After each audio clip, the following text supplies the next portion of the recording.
we're here to do some biodiversity training ahead of Biodiversity Week, which is in May. So thank you very much for all coming and giving up your evening.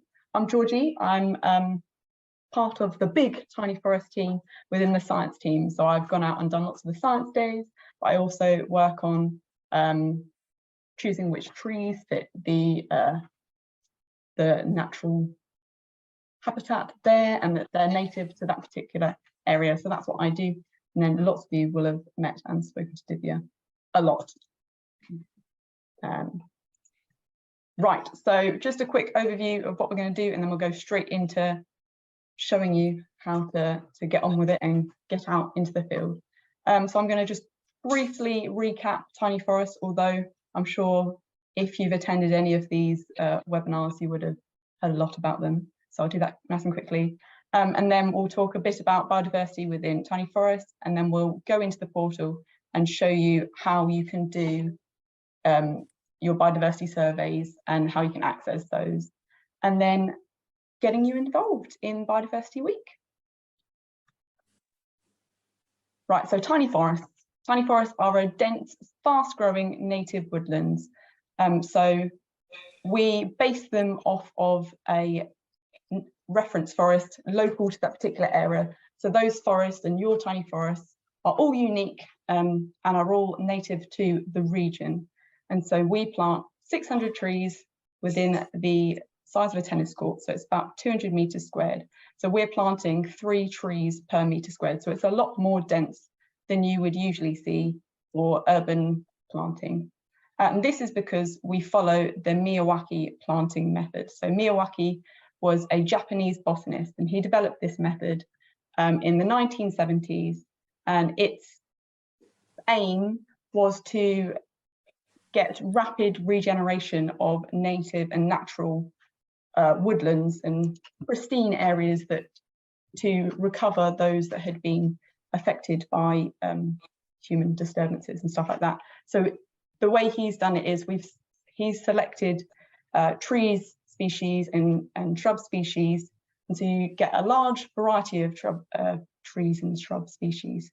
So we select about 15 to 25 species across all of the 4 different forest layers, and the competition between these forest layers increases growth rates immediately. So we have our canopy trees, so we've got our slow growing oak trees, and then we've got our sub canopies, and we've got all of our birches, and then we've got some understory and shrub species which would naturally grow a lot quicker than our oaks. But the competition between all of these species and these layers increases the rapid growth rates immediately. So trees are going to grow up a lot quicker because they're fighting for the resources like space and light and nutrients. And so the citizen science surveys that we do look at the impact of tiny forests as an urban nature-based solution. So today we'll look at the biodiversity and how you can get involved with biodiversity monitoring, but we also monitor the potential for carbon storage in our forests. So we look at the growth rates of our trees and the flood management. So looking at infiltration rates inside our forest compared to outside of our forest. And then the thermal comfort. So thermal comfort's a term that we use to describe how you feel within the environment. So looking at the tree cooling effect, as it's proven that trees have a cooling effect. And so how this compares to our concrete jungle that's around us. And so how can tiny forests support biodiversity, what we're all here today? So tiny forests, we aim to bring a biodiversity rich habitat into our urban areas. So we aim to plant our tiny forests within urban deprived areas where green space isn't always going to be there and isn't going to be open access to people. And so we do this by planting, like I said, a diverse mix of native tree species across all of the layers. And so between, like I said, 15 to 25 different species. And so this provides resources and micro habitats for a wider range of species that you would get if you were, or compared to normal greening or city greening or city planting methods that would just be one solid arbitrary tree of a couple of species. So by planting a mixture of these species, it naturally provides these variety of different habitats and things like that. And forest, or our tiny forests, or woodlands in particular, they will mature and become complex structures. So woodlands become these complex structures and provide a refuge for our wildlife all year round. So particularly looking at our pollinators species and our butterfly species. And so, yeah, the mixture of diverse species allows to produce the wider range of habitats for the species that might not necessarily have a habitat within the urban areas. And so briefly, just to talk about our surveys, and then I'll go into more details and show you how to access them all. So we monitor biodiversity over 4 surveys, and we look at our pollinators, pollinator groups, and our ground dweller invertebrates. And these species we look at in particular because they are known to be good environmental indicators. So not only can we find out through monitoring the biodiversity what's living in our tiny forests and what's attracted to our tiny forests, but it also gives us an indication as to how our tiny forests are doing and the health of our tiny forests. And you can see there that from our previous monitoring season, so last summer, we had volunteers spend over 13,000 mindful minutes. And so we like to say that participating in our biodiversity surveys, participants are spending a mindful moment just observing the nature that is around them, not necessarily actively doing something, but sitting there and looking at the nature that you might not necessarily have time for or schedule into your busy days. So yeah, this is another thing that we record as our mindful moments. But the butterfly surveys that we do, we have 2 different surveys. So we have the timed count, which is over a 10-minute period, and then we have the species list that's looking at the diversity of butterfly species that are present. And then we've got our pollinator fit count that looks at our pollinator groups. So we don't, for our pollinator and ground dweller surveys, we don't ID down to species level, but we look at the groups and the functional groups of these different species. And so the pollinator count, this follows a widely used methodology by the Centre for Ecology and Hydrology. And so this is used widely in pollinator monitoring.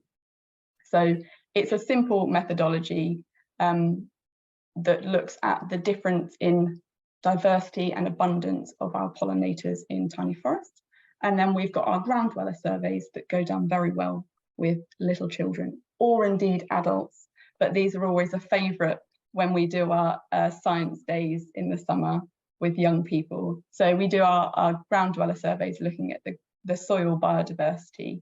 And so you do these surveys at our biodiversity tiles and you look underneath, and again, you'll estimate the different abundances of groups. So yeah, your functional groups of species that you see. And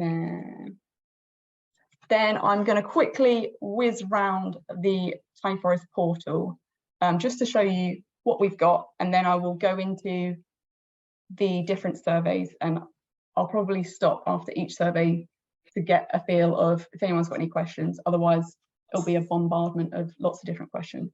So I'm going to quickly go onto the portal for you all. Let me know if you lose me with my screen sharing. Can we all still see my screen? I'm getting a nod. Perfect. Right, so welcome to our Tiny Forest portal. So I'm just loading at the moment. If I take you to the home page, you can. So there is some work happening currently on our portal to get it ready for Biodiversity Week, but it looks like the majority of it is up and live and ready. So I'll be able to show you all of it if there are any bits that will change, I'll let you know. But so this is our home page ready for Biodiversity Week. So as soon as you log on to our Tiny Forest portal, you'll be able to see Biodiversity Week happening the 20th to the 28th of May. So this is nice and early for you, getting you ready. You can even go out and do a practice beforehand. And then if you can, we want as many people to do some biodiversity surveys within that time frame so that we can compare across all of our surveys and all of our network. So for more information, I would follow this link and it will take you to the biodiversity page. And on this page, you can find lots of the resources that you would need to look at before going out into the field. So it's got why would you participate and how to get involved. And then we've got all of our guides. And so I'll talk a little bit more about these. But for all of our surveys, we've got guides, so step-by-step guides that you could read while doing your survey out in the field, or you could read it beforehand when you're at home and then you know what you're doing, and then you can carry out the survey out in the field, or you can print them off and read alongside. But so these are all of the guides that you'd need, and these are downloadable. So anyone can see this. You don't need to have your Treekeeper login. So this is all publicly accessible. And then very helpfully, we've got our 1 minute or 2 minute videos simply explaining how to do all of the surveys. So if after today, in the month that it takes you to get to Biodiversity Week, you just want to have a quick refresh, instead of sitting here and watching this video, you could decide, okay, I just want to know how to do my butterfly species list. And then you could just listen to this video and it will show you how to do it. And then you can go off into the field. And then we've got our monitoring report from last monitoring season. And then we've got a few questions, frequently asked questions that might help you. So that's our biodiversity page. And then I'm going to take you onto our map. I'm sure lots of you have used the map to find your forest or to find out if there's multiple in your area. So you can see that we've got all of our forest on here. So we've got almost 200. So we've got 189 forests. And each of these forest icons represents a forest. And when we've got a cluster of forests near each other, you can just see that the numbers there. So if you click on them, you'll be able to see your forest. And if you click on the forest icon, you'll get to your profile page. So if you find your forest that you want to do your survey at, if you click on the icon, it will take you to your forest profile page. So here we've got a little bit of stuff about the forest that you're wanting to survey. So we've got the date it was planted, and we've got some stats like how big it is, if it's got a classroom or a path area, some of the species that you'd find, and where it is on a map, and where to get there, like how to get there if you need to stick it in your phone or something like that. But more importantly, we now have the link to our biodiversity surveys. And so these are all publicly accessible. So before or throughout the year, you'd have to have your Treekeeper login to be able to survey for your forest. But during our Biodiversity Week, from now, these links will be publicly accessible. So anyone can do it, and you can share this link. So if you go onto your forest profile page and scan the code, it will take you to your forest surveys. So the code is specific to your forest. So if you were going to share it with a friend, make sure... Get out. Oh, can someone mute themselves? Yeah, if you were going to share your link or the code, make sure you're sharing for the forest that they want to survey out. So if we click on the link or scan the code, and you can usually scan this code using your camera, or some Android phones, you have to have a QR code scanner, but it will take you straight to all of our citizen science surveys. So like you can see here, you can see that these are all the surveys that we do for Whitney. So it's specific to your forest. So we've got the top 4 here are highlighted for Biodiversity Week. And as you can see, we've got our surveys, then we've got our guides that you can follow, like they were on the profile page as well, so they're here as well. And then we've got our ID guides, so for our butterflies and our ground dweller and pollinator grouped guides as well. So everything that you could possibly need to do the survey is all behind the link, the code, as it were. And then it's very cute. And then let me show you the behind the scenes. So if you are a tree keeper, you'll be able to see the back end of your forest. So this will be what you'd see if you had the tree keeper login and you've logged in, and you'll be able to see this. So you can see all of your tiny forest set up, and you could, if you were usually doing a survey, you could take a survey by clicking that, and then it's the same code and the same link that you can use there. But for now, I'm going to show you our resources. So again, everything that you would need for Biodiversity Week is publicly accessible. But if you wanted our education resources, for example, so if you wanted to do the surveys with younger children and you wanted to know how to make it more fun and engaging, you could go to our resources page. We've got all of educational resources here. If you wanted to remind yourself of how to do something, we've got lots of training videos and previous webinar recordings here. We've also got some cheat sheets and the calendar. I'm sure lots of you have seen them all. And then another thing to point out is we've got data sheets here.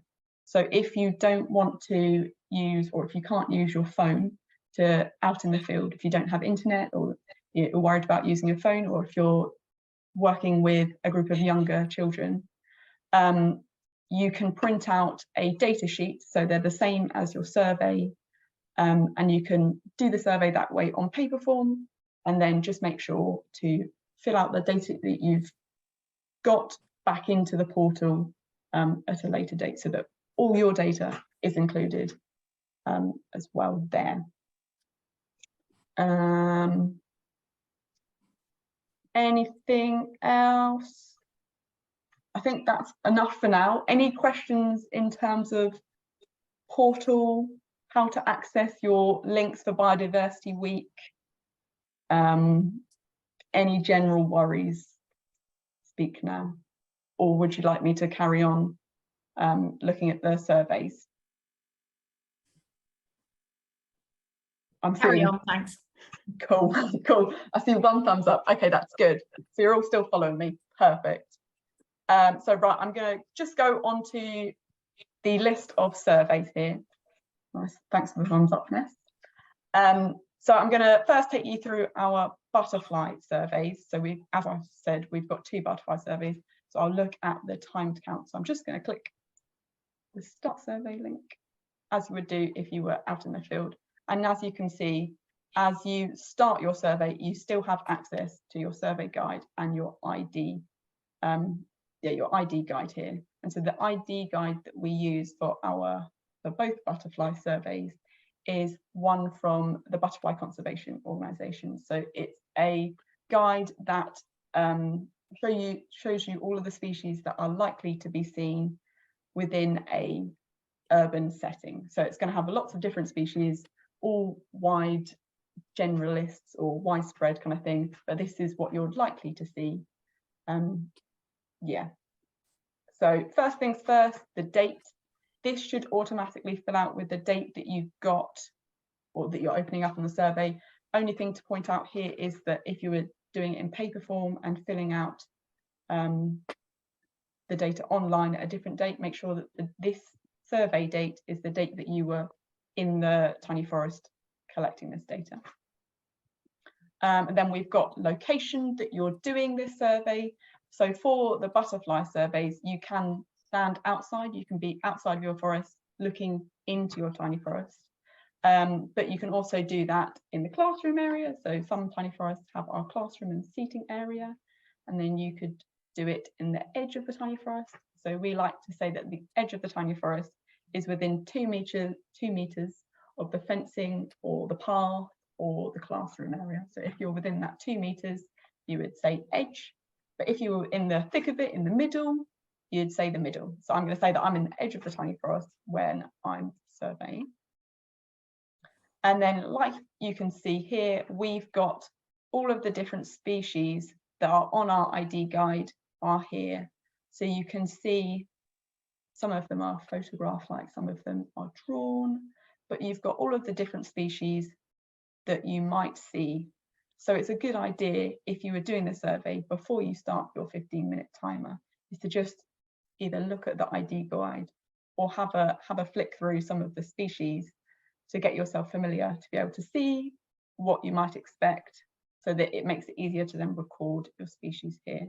And we do at the bottom have an other. So if you weren't sure because it was flying away and you only caught it as it had gone, or you think you found something that isn't on our ID guide, which is entirely possible because there are lots of butterfly species out there, you can click the other species, and by all means you can email us and let us know what you've seen, or you can share some photos on our Facebook page, because we do like to know what everyone sees. But here, just to make it clear, we are counting the maximum number of species you see at the same time. So, for example, if I was to go into the forest and I started my 15-minute timer and I saw 2 brimstone butterflies, I would put 2 and just toggle the button up and down like that. And then a little later on in my 15 minutes, I then saw 3 butterfly species. I would then put my total, or what I've seen, as 3. You wouldn't total it up, you wouldn't sum up what you've seen, because we don't want to be recording the same individual twice. So you're recording the maximum number of species that you see at the same time. And once you've finished your 15-minute timer and you're happy with it, you can just press submit there. And then it will take you back to the list of surveys ready for another go. I'm not going to submit because our portal is live. So anything that you submit goes into our data pool. So by all means, check out the surveys before going out into the field, but don't put any tester data because it will all be added to our big database. And then we've got our species list survey. So this is very similar. I'll just quickly show you this. So the only difference with this one is, so the timed count was in a set 15-minute period, and you'd let us know how many of the species that you saw. So we're looking at the abundance of species you saw within that 15-minute period. This species list, we're looking at the diversity of species that you see. And this can be done while you're there doing other surveys. So if you were going to the tiny forest and you wanted to do a weeding session, you could do this survey as well, or throughout the day. So if you spotted any butterfly species throughout the day, you could make a note of it on your phone, or you could keep a tally as a group, and then someone could enter your species list for the day after you've finished your session of weeding, or you'd done a dog. Can I ask a question? One question. Yes. Should you be, in effect, standing still? It's a 15-minute survey, isn't it? Should you be standing still, for example, in the tiny or from the outside, but not moving around, because you could double count, I think, if you moved around? Yeah, so it would be advised that if you were to find your position, whether that was the inside or the outside of the tiny forest, if you were to just sit there for a couple of minutes, just so that things become used to you, and like you say, throughout the 15 minutes, if you just sit down or stand up and stay still, so that you're, again, like you say, counting from one position, but you're also not disturbing what butterfly species might be around. But yeah, no, that's a very valid question. Yeah, so I would remain still, and that's the whole point of having our different locations, because they might make a difference. And the same thing, so you could do this. This one is not necessarily still. This is while you're there throughout the day. So you're just looking at the diversity of butterfly species interacting with your tiny forest throughout the day. So you don't need to remains still. This is just as and when you're there for however long you're there. So this survey has a start time. So if I got to my tiny forest, let's say I got to my tiny forest at 11 o'clock for my weeding session, and I was there for my weeding session, and while I was in my weeding session I saw a brimstone. I also saw a large white as well. And then at the end of my weeding session, everyone packs up and ready to go home. You would then put the time that you were leaving your tiny forest and then submit it that way. So again, we're recording these as our mindful moments as you were in your tiny forest, enjoying your tiny forest, observing nature. And so this would be how we would work that out. So I'm finished. I was only there for a couple of hours, so I finished at 1, and then you'd submit your data that way. So that's the only difference, is you're just recording the time that you're there for. Yeah, that's that. Any immediate questions for butterfly surveys at all? Straight on to ground dwellers, anyone? Can I ask a question? So, Of course. is there any way I can maximize the chance of spotting butterflies? Like, is there, like, do we have to find flowers, or do we just So it would be, if you could go and do your butterfly survey at midday, so the height of the sun kind of thing, and if it was sunny and not rainy and windy, that obviously maximizes your chances of seeing butterfly species. But if it's not throughout the entire week of Biodiversity Week, by all means do a survey, because no species spotted is still data, so it doesn't matter. And if after 15 minutes of sitting there trying to monitor your butterflies, you see no butterfly species, record that, because that is important data. So don't, after 15 minutes, exit and just leave it and say, oh, that's useless, I haven't found anything. That is equally as important to us. Yeah.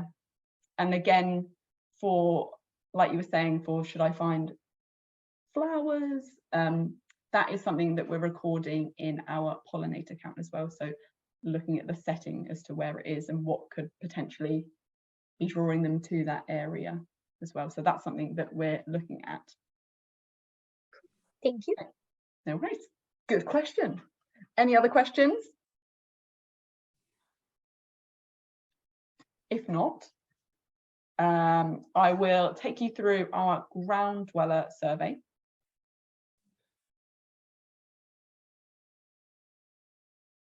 So our ground dweller survey is our survey that we do at our biodiversity tiles. So these are the paving slabs, the concrete paving slabs that you might have seen in your tiny forest.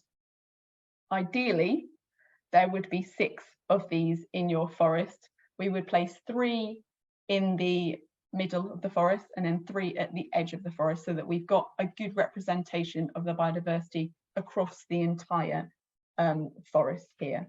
Although we do know that these tiles do like to go walkabouts, whether they're stolen or they're broken or they're just not installed.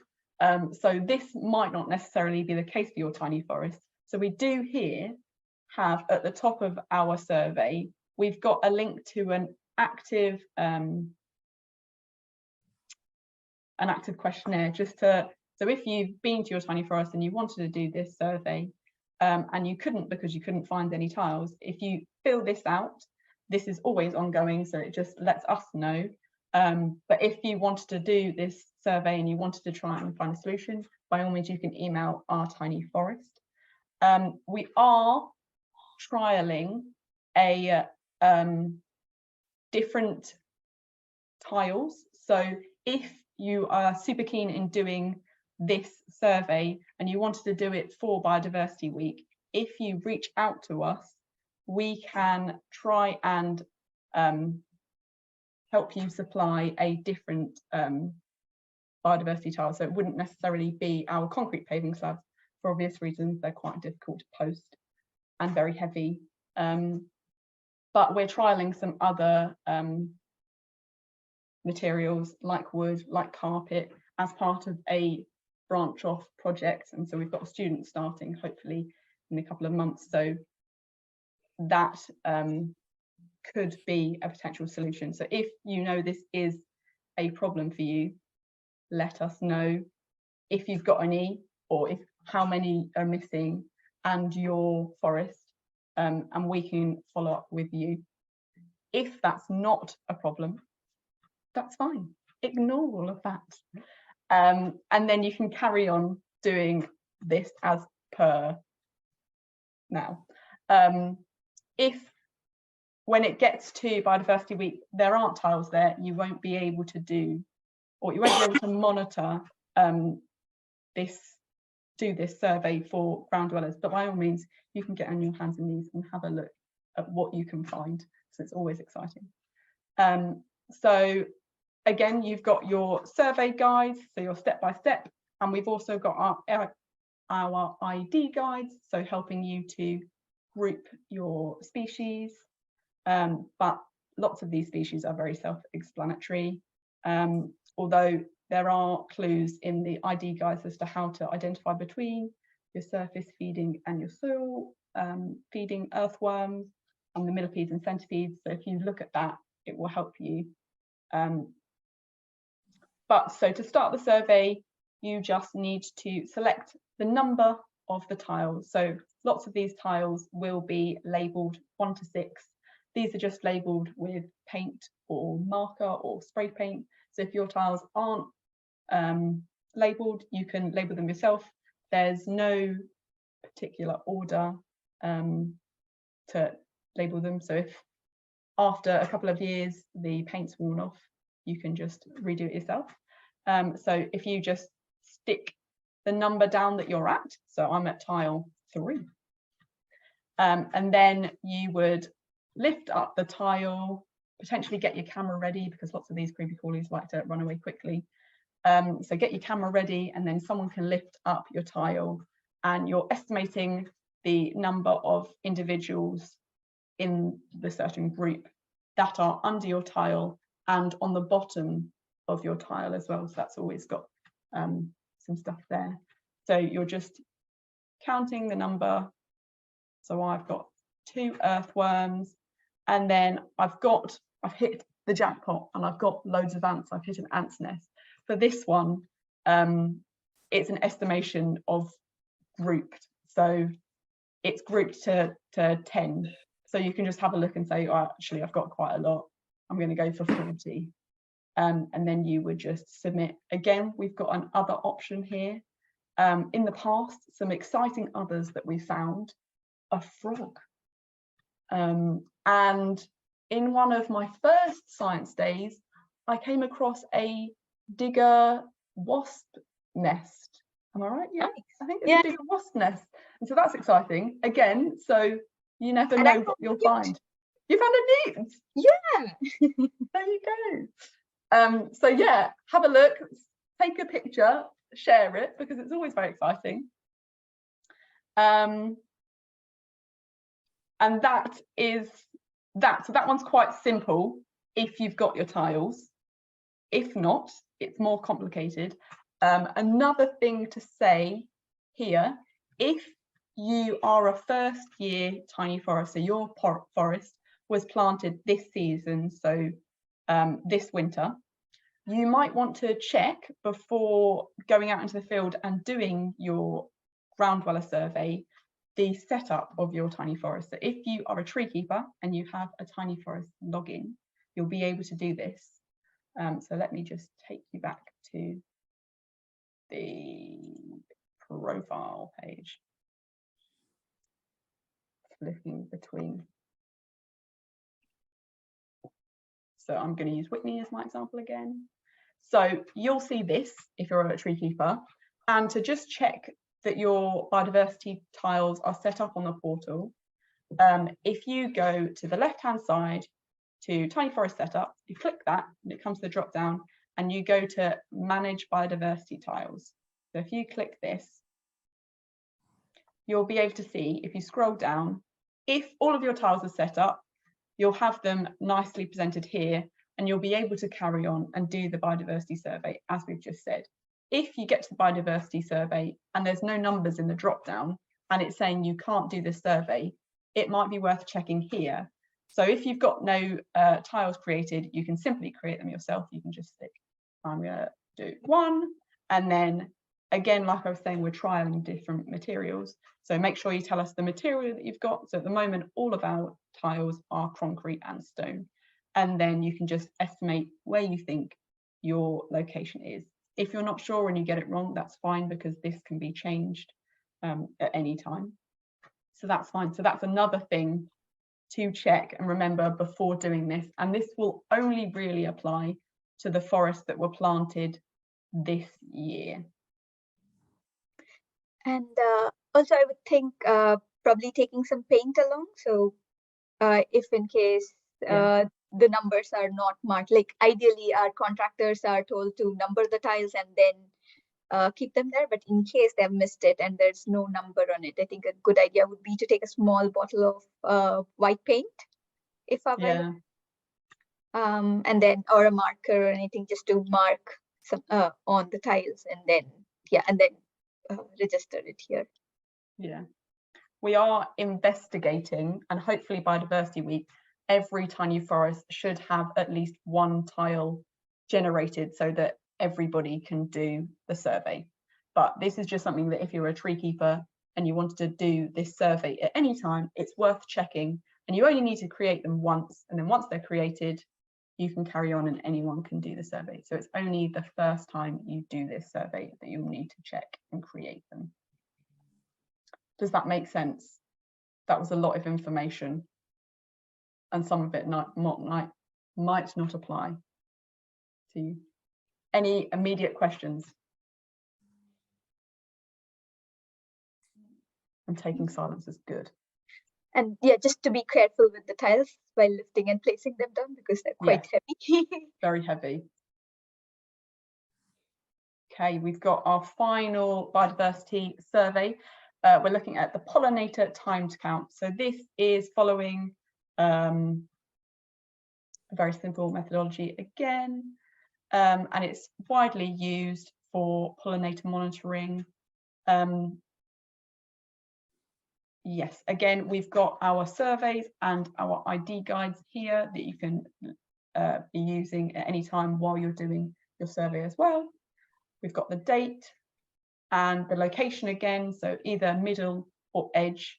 And so for this one, you have to be within your tiny forest, because this is looking at a patch of the forest, and it's not just on the ground. So we're looking at the 3D cube of your tiny forest, so the vertical air as well as on the ground.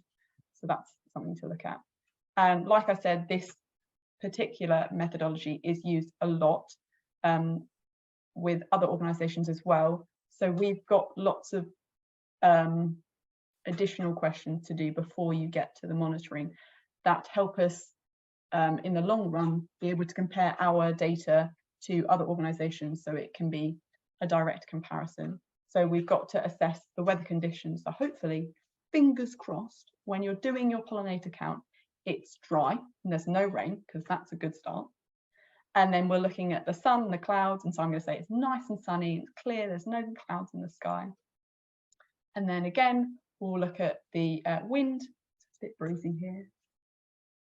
And then this is what Divya had mentioned earlier. So we're looking at the patch of flowers. So you can choose anywhere in your tiny forest. So the most exciting patch might be by flowers. And when we say flowers, we don't mean we've gone in and we've planted flowers. That can just be some colourful blossom from some cherry trees, or it can be a flowering weed. And so again, those are good to keep in our forest and not to take up, because actually it does attract our biodiversity, because they need the flowers as part of their resources for food and their pollination. So you want to assess the patch of your survey patch for the proportion of flowers within the area that you're looking at. So I'm going to say, oh, mine's about half. And then, like the butterfly survey, we're counting the maximum number of individual insects at the same time within the 10 minutes. So during 10 minutes, say there's 2 bumblebees, I'd put 2, and then a little later on, there was another 1, there was just 1, I would stick with 2. I wouldn't add them up because we don't want to count the same individual. And so these are some of the groups that we're looking at, and the ID guide will be able to help you identify between the more similar groups. So looking at the body size and colour. And again, we've got an other here.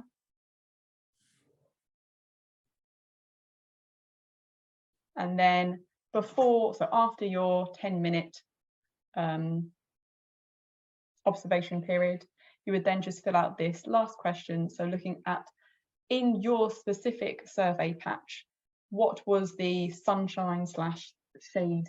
How was it completely exposed to the sun, or was it partly shaded? So we want to know that so that we can directly compare your patch with other patches as well. So that again is useful for us. And then that is it. And then you'd submit your data, and that would be your pollinator survey. I believe that's them all. Any questions on any of the biodiversity surveys, any of the 4 biodiversity surveys, or how to get there? You may have answered. So can we do this if we don't have a like a tree keeper ID? Yes, so during Biodiversity Week, you will be able to. So like I said, if you go onto our portal, and so you can just get to our portal, you don't need a login. And then the first page will take you to our Biodiversity Week landing page, and all of the resources that you need are here. So if you follow the link, this link here, it will take you to your surveys and you won't need a login at all. But any other period of the year, you would need to log in to be, you'd need a tree keeper login to be able to carry on doing this. But for Biodiversity Week, it's publicly accessible, and all of the accompanying resources as well. So you don't need a login. I had a question. So like when we're doing the pollinator or butterfly survey, are we supposed to be like looking at ground level or up on top of the tree, or like, is there any limitation on that? Or? No limitation. No, so you're looking at the 3D space. So we want to know what's interacting within your tiny forest. So for butterflies, that's up like just above the tiny forest as well, or flying and landing on it and moving over. But we want to know the butterflies that are interacting with the forest.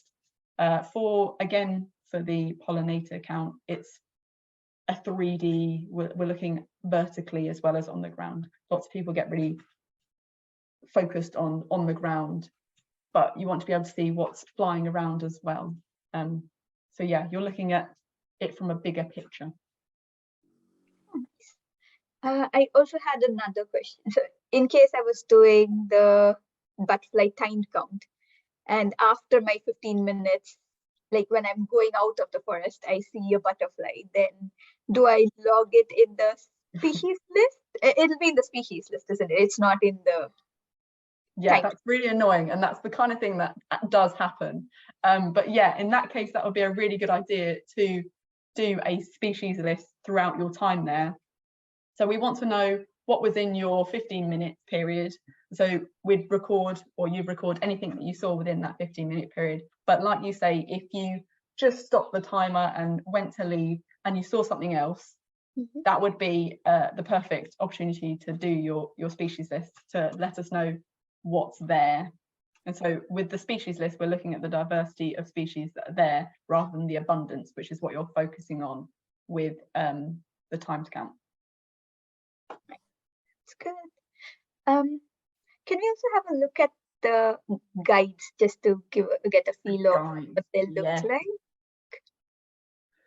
So I'm going to do it publicly accessible way so that everybody, this is how you'll find them if you don't have a tree keeper login.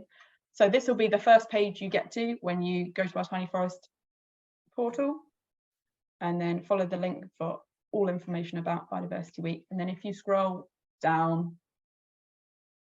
we've got our guides here. And so let's look at the butterfly survey, because that's what we were speaking about. So this is the butterfly timed count.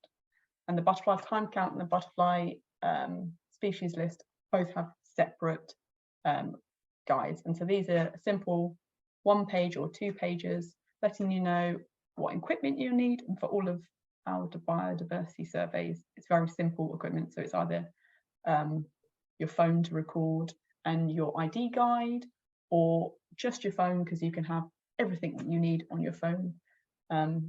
Yeah, so you've got your equipment list, and then you've got when,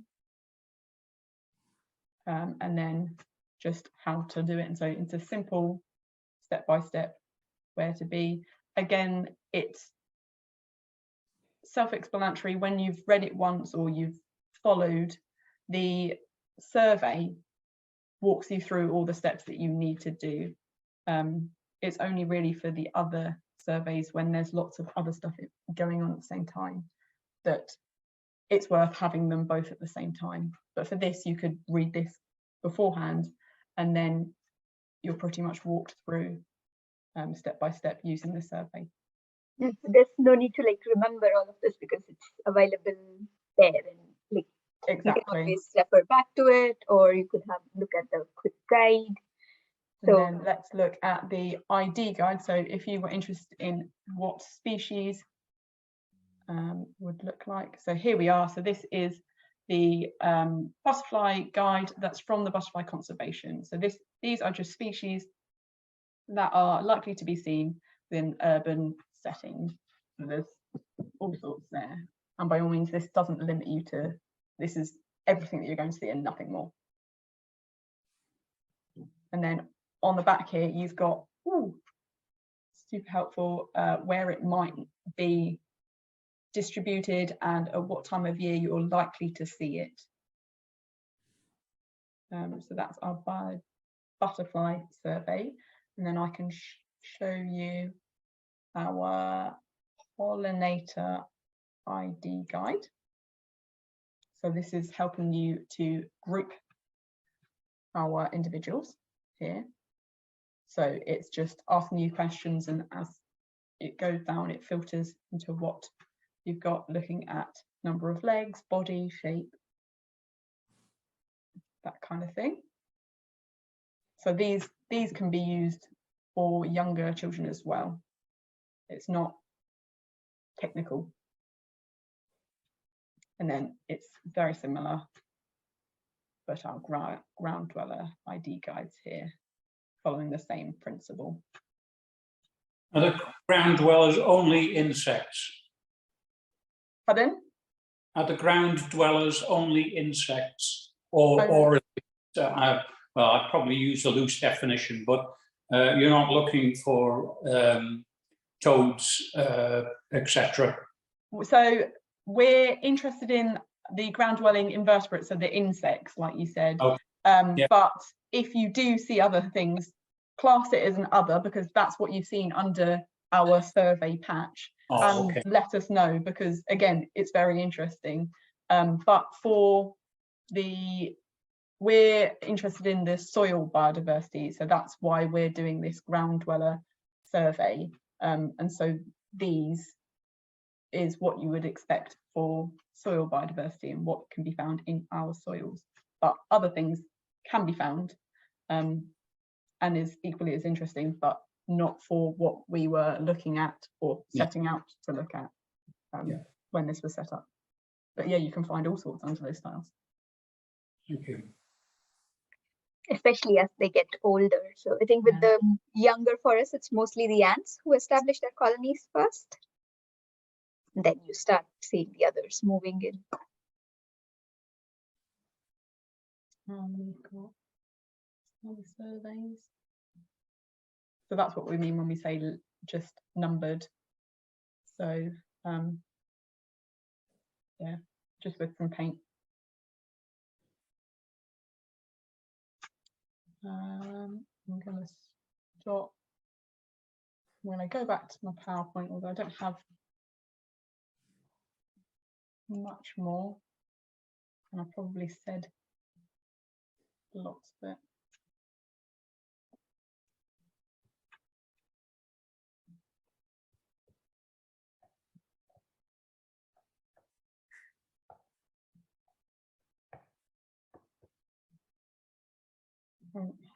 Clicking the wrong button, that's why.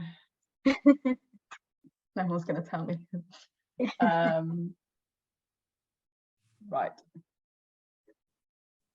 No.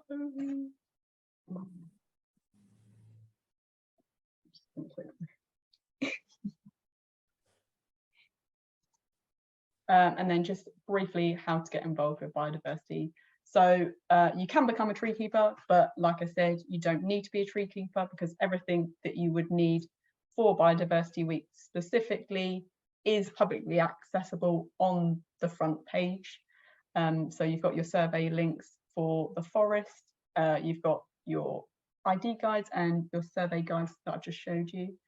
But if you do become a tree keeper, then you can do everything that you're doing in Biodiversity Week, and you can carry on doing all of the surveys throughout the year. So if you really enjoy doing all of these surveys and this monitoring, become a tree keeper, and then you have access to the behind the scenes of your tiny forest, and you'll have access to these links, and you'll be able to carry on and keep in the loop and keep contributing to all of our big database.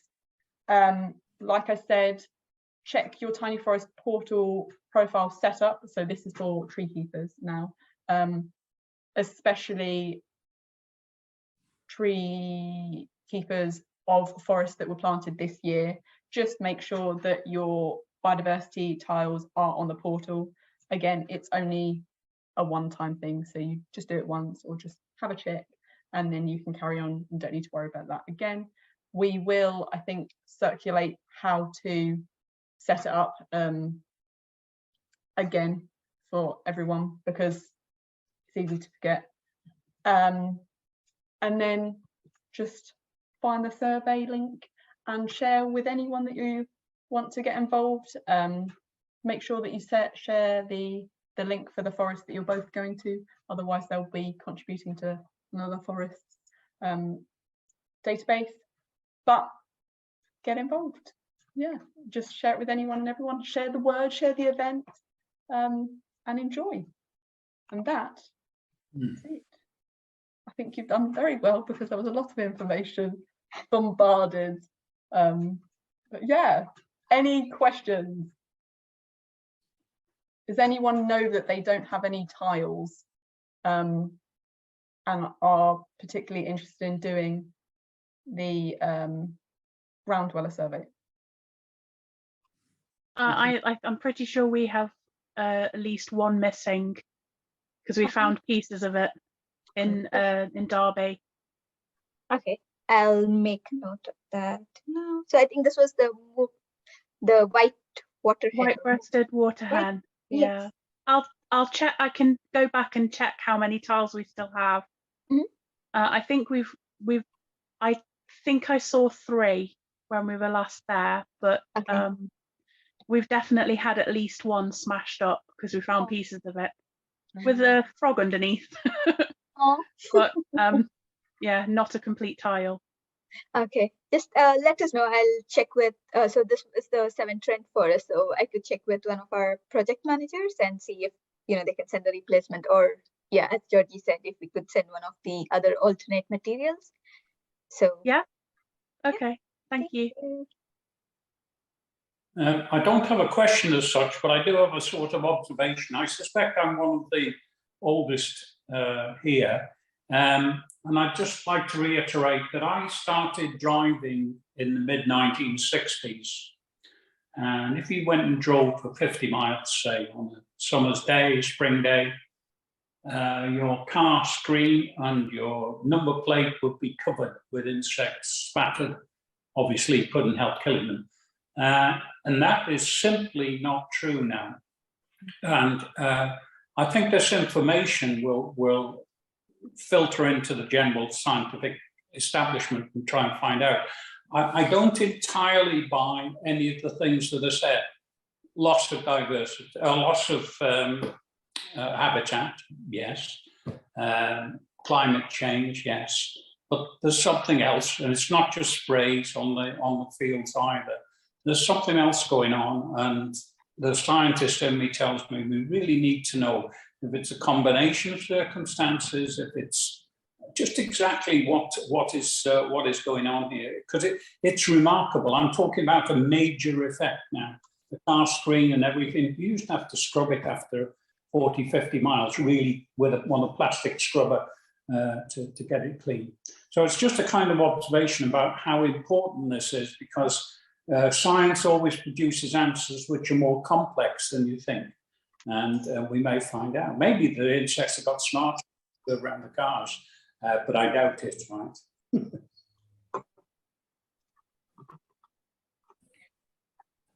No, definitely. I mean, I do agree. Even I've observed that back home in India as well as here. So I think it's a combination of factors. I mean, there's definitely a decline in insect numbers all over the world. So I think it's called like anecdotal evidence. I'm sure all of us have seen it at some form or another, that there is definitely decline. And yeah, you're right. Yes. It is remarkable. It's not something you can explain away with a cold spring or something like that. You know, it's remarkable, and we need to tease out the real reasons. And any data that comes in, it's never pure data, but it's very, very important. Yeah. Thank you. Thanks. Sorry, I'm just trying to look at. Just answer some of the questions on the chat. Okay, Cranfield University is not on the map yet. Yes, I think we are still trying to populate most of them. So yeah, we have hit the 208 mark, but then as you can see from what Georgie shared, it was, I think we have 189 tiny forests on the map so far. So we're slowly populating them, and we'll definitely get there in the next couple of weeks. So this is definitely our priority. So we will put it up there. Any other questions? Yes, we will be recording. Well, we have recorded this, so we'll definitely put up the recording in the portal as well as the YouTube playlist. So in case you want to listen again, or yeah, you missed any parts of this.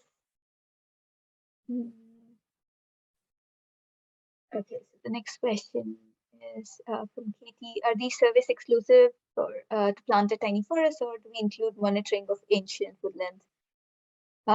So yeah, so this is basically for our network of tiny forests, but I think these monitoring guidelines are in line with the monitoring that happens at the national level as well. So I mean, like eventually we would want to compare it and see it, but then yeah, whatever you enter in the portal are basically for your local tiny forest. Isn't that, Georgie? Do you want to add it? So all of the methodologies that we use, so the butterfly methodology is the same as the big butterfly count that Butterfly Conservation do later in the summer. So that's the same methodology that is used to monitor butterflies.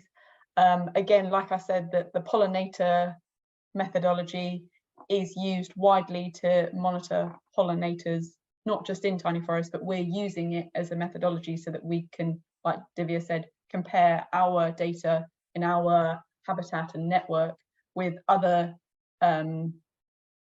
habitats like ancient woodlands and natural woodlands. So these methodologies are directly comparable, and again, it will just be later down the line when we've got more information, we'll be able to use the data that you've collected and compare it with these other organizations' databases, see what tiny forests, what effects tiny forests have, and impacts to biodiversity these tiny forests have.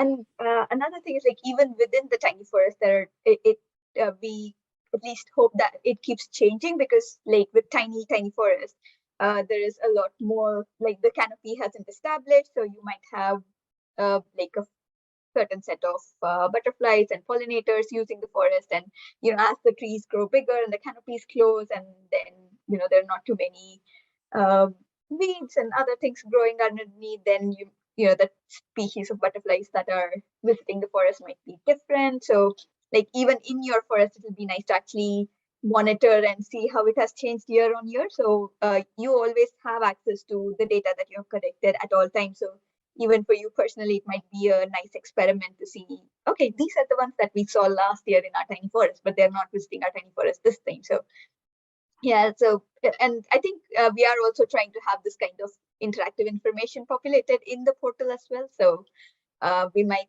come up with, yeah, it's all work in progress.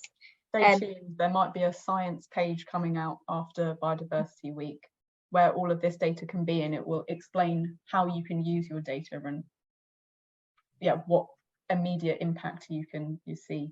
So yeah, stay tuned, watch the portal space. Nice. And also, like, if you have any suggestions on how to make it better, please do tell us, because for instance, all the idea about having the survey link, the tree ID guide, and survey link and the survey guide, and all those at one place was something that was suggested by a lot of our tree keepers, and we found that was what they needed, and that's what we have implemented on the portal. So your feedback on this is extremely important. So please use it, and if you think there are any changes that might make this experience better or easier, more user friendly and things like that, do let us know, and we'll try to constantly make sure that we make these improvements in our portal and our guides. So anything that's helpful, please do let us know. And also, I think our education team is developing the survey guides for children, young people, and adults with special education needs. So if anyone has any need for this, you can just let us know, and we'll give you those guides as well. I can check and see if we can ask the education team to upload it on the portal as well. I think they're waiting for approval from about that, but then should be available in time. Any other questions? Okay, so if you guys have any questions, please do reach out to us on the Tiny Forest inbox, and we'll make sure we respond to your questions. Sorry. I just thought of a question. So I haven't got a tiny forest yet, but I'm hoping that we will make some tiny forests next year. Is it useful to, if you have the area where you want to do it, to do like a baseline assessment survey? That might be quite a good idea, actually. Might be interesting personally. To go and observe what you can see there, and then in a couple of seasons' time, have a look. We don't necessarily do that as Earthwatch. We look at the soil, and we do some soil testing before planting and then after planting, but we don't necessarily look at biodiversity, so that could be interesting to look at yourself. Okay. And stay tuned, because there are tiny forests popping up all over the place. Yes. So fingers crossed for next season. So thank you, guys. I think we're a little over, but thank you so much for your patience and for sticking around and being such active listeners. Please do have a go at this, and it's not just for Biodiversity Week, so you can do this anytime all through the year. And as Georgie mentioned earlier, all data is good data. So the more we get, the more we can produce really good quality results, and good quality reports, have good comparative analysis as well. So definitely, please keep the data coming in, and have fun in your tiny forest, and send lots of pictures, please. Thank you very much. Thank you. Everyone. See you.